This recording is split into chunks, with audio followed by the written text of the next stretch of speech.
રખપુ foundation, જે આ પ્રકારના પ્રાણીઓના રેસ્ક્યુ અને સંરક્ષણ માટે જાણીતા છે, તરત જ ત્યાં પહોંચી ગયા.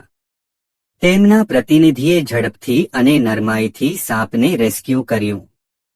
તેઓએ તે સાપને પર્યાવરણમાં પાછા મૂકવા માટે યોગ્ય વ્યવસ્થા કરી, જેથી તે કોઈને નુકસાન કર્યા વગર કુદરતી વાતાવરણમાં ફરી રહી શકે. આ ઘટના દરેક વ્યક્તિ માટે શીખવા જેવો છે. અશોકભાઈની સમયસર નિર્ણય શક્તિ, પ્રહલાદભાઈની કાળજી અને રખપુ ફાઉન્ડેશનની પ્રવૃત્તિએ સાબિત કર્યું કે માણસ અને પ્રકૃતિ વચ્ચેનો બાંધકામ સમજીને જ થવો જોઈએ. આ ઘટનાઓ આપણા માટે માત્ર કુતૂહલ પૂરતી નહીં, પણ પ્રકૃતિ સાથે મનુષ્યના સંવેદનશીલ અને સમજી શકાય તેવા વ્યવહાર માટે પ્રેરણારૂપ છે.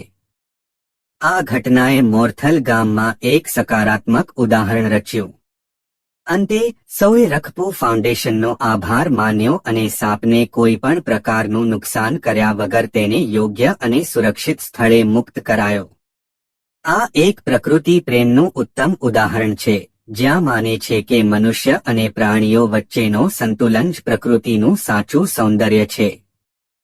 જો તમને અમારો વિડિયો ગમ્યો હોય તો ચેનલને સબસ્ક્રાઇબ કરજો, લાઇક કરજો અને શેર કરજો. આભાર તમારો.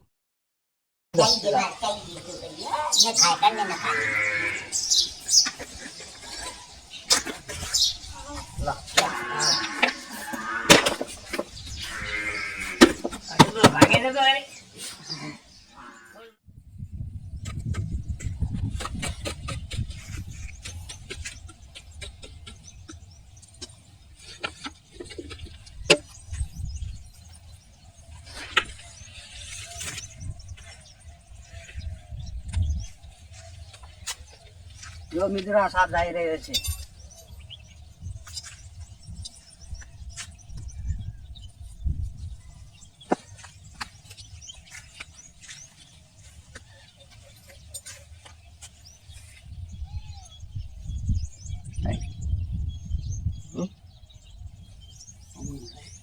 કરો બંધ.